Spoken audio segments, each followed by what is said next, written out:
El comercio internacional es una carrera donde los países compran y venden lo que hacen mejor, ampliando mercados y opciones. ¿Cuál es el impacto del comercio internacional o la política económica en Canadá hoy? Antes de responder esto, es necesario comprender un poco el contexto del país. Canadá es una economía avanzada, diversificada y abierta, estando presente entre los 10 mejores PIB a nivel nacional. Cuenta con instituciones sólidas y una demografía dinámica por una alta inmigración. Su motor productivo mezcla recursos naturales, manufacturas y finanzas. El comercio internacional es un factor clave en la formación de su PIB. Aunque en el último tiempo sus exportaciones han disminuido y sus importaciones han aumentado. Sus principales socios comerciales son Estados Unidos, China y Reino Unido. A niveles macroeconómicos vemos que este país presenta una estabilidad de crecimiento a largo plazo. En el 2024 su PIB alcanzó los 2.24 billones de dólares aproximadamente, con tasa de crecimiento en torno al 1.3 y al 1.8%. Sin embargo, las diversas barreras recientes impuestas por Estados Unidos golpearon el PIB de Canadá a la baja, disminuyendo en 1.6% en el segundo semestre del 2025. Aún así, este presenta una recuperación gradual proyectada al 2026. A pesar de los altos niveles de PIB, Canadá presenta una baja productividad reflejada en un nivel PIB per cápita reducido. Las fuertes inmigraciones exigen más inversiones en capital humano y tecnológico para poder hacer frente a este problema. Respecto a la inflación, esta se encuentra estable dentro del 1 y un 3%, marcando un 1.7% para el julio del 2025, lo que está alineada con los objetivos del Banco de Canadá. En cuanto al mercado laboral, este se enfría. Cuenta con un nivel de desempleo del 6,9% que aún presiona salarios y costos de servicio. Con esto nos preguntamos entonces si es el comercio internacional un motor o un riesgo para la economía canadiense. En realidad es ambas, y para entender cómo funciona esta dualidad, miremos el gráfico de la izquierda. La balanza comercial de Canadá ha sido levemente negativa durante los últimos 5 años, dentro del rango de un 0.2 a un 0.6% del PIB, siendo entonces las importaciones levemente superiores a las exportaciones. En 2021, el alza en los precios del petróleo y del gas mejoró los términos de intercambio en más de 11 puntos, generando ingresos sin aumentar volúmenes.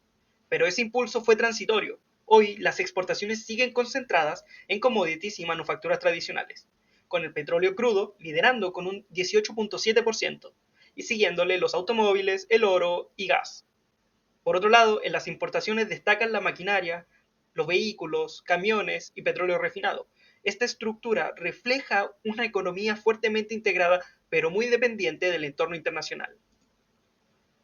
Y esta dependencia se ve aún con más claridad si miramos la concentración geográfica del comercio. De hecho, más del 73% de las exportaciones y más del 53% de las importaciones se realizan solo con Estados Unidos. Esto convierte cualquier cambio regulatorio, político o comercial con Estados Unidos en un riesgo directo para Canadá. De hecho, en 2025 ya hemos visto efectos de los nuevos aranceles estadounidenses sobre exportaciones canadienses y de todo el mundo. Esta situación evidencia una urgente necesidad: diversificar los mercados tanto de destino como de origen. Pero el análisis no estaría completo si solo miramos lo que Canadá exporta. Exportar también depende de lo que se importa. Según la OECD, TIVA, el 23% del valor de las exportaciones canadienses proviene de insumos importados, como maquinaria, componentes electrónicos y servicios. Sectores como el automotriz, el petróleo refinado o la electrónica no podrían sostener su competitividad sin esas importaciones. Por eso, asegurar acceso estable y competitivo a insumos estratégicos es clave, no solo para mantener las exportaciones, sino para que Canadá pueda subir en la cadena de valor. De lo contrario, corre el riesgo de quedarse como proveedor de materias primas, sin capacidad de escalar a sectores más tecnológicos. Durante la pandemia, Canadá aplicó políticas monetarias y fiscales muy activas. En primer lugar, el Banco de Canadá bajó las tasas de interés a un 0,25% y lanzó programas de liquidez para mantener el crédito funcionando. Esto permitió dar alivio financiero a familias y a empresas dentro del país. En paralelo, el gobierno federal asumió un fuerte déficit fiscal que llegó al 10,9% del PIB en el año 2020, en pandemia, financiando subsidios salariales, apoyo al desempleo y ayudando a las pymes. Una vez superada la emergencia sanitaria, el déficit se redujo rápidamente hasta el 0,8% del PIB en el año 2022 y la deuda pública comenzó a descender desde el máximo alcanzado durante la crisis. Ya en materia de la estabilidad financiera en el país, el sistema bancario canadiense demostró mucha resiliencia. Más del 90% de los activos estaban concentrados en grandes bancos con una fuerte supervisión de la OSFI.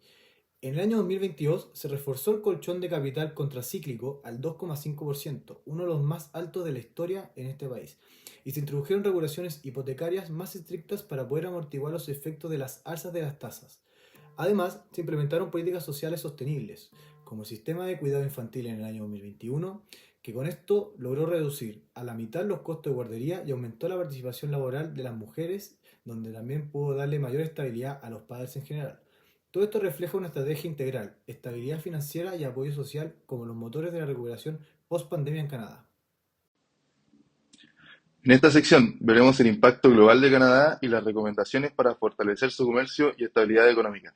Aunque Canadá representa solo alrededor del 2% del PIB mundial, su influencia es mayor gracias a su rol como exportador de petróleo, gas y minerales críticos, su integración en los flujos financieros internacionales y su participación activa en foros como las OCDE. Y todo esto la convierte en un socio confiable en seguridad energética, estabilidad macroeconómica y sostenibilidad. Sin embargo, este país enfrenta desafíos estructurales que requieren atención. La primera recomendación sería diversificar sus mercados de exportación, reduciendo la fuerte dependencia que tienen con Estados Unidos y aprovechando acuerdos como el CETA y el CPTPP. La segunda sería impulsar el valor agregado de sus exportaciones, fomentando sectores innovadores como tecnologías limpias, biotecnología e inteligencia artificial, lo que aumentaría la productividad y resiliencia. Y la tercera acción vendría a ser consolidar la disciplina macroeconómica con reglas claras de deuda y déficit, asegurando que Canadá pueda responder en crisis externas sin comprometer su solidez como país. Con estas medidas, Canadá no solo reforzará su competitividad, sino que también aportará a la estabilidad de la economía global.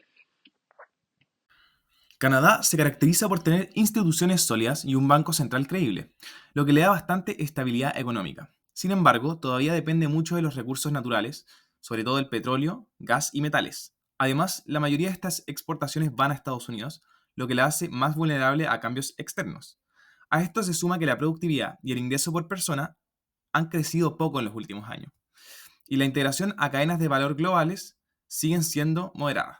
En resumen, es un país estable, pero con una estructura económica bastante concentrada y expuesta a riesgos externos. A pesar de esos riesgos, Canadá tiene una gran oportunidad gracias a sus minerales críticos como el níquel, el litio y el cobalto, y también por los avances en energías limpias. Con esos recursos podría dejar de ser solo un exportador de materias primas y convertirse en un productor de bienes con valor agregado, como las baterías y otras tecnologías verdes. Para aprovechar este potencial, necesita diversificar mercados usando acuerdos como CETA y CPTPP, fomentar la innovación y reducir las barreras internas entre provincias. Todo esto acompañado de disciplina macroeconómica y una estrategia fiscal clara. Si logra avanzar en esa dirección, Canadá puede no solo fortalecer su crecimiento interno, sino también consolidarse como un actor más estable e importante en la economía mundial. Muchas gracias.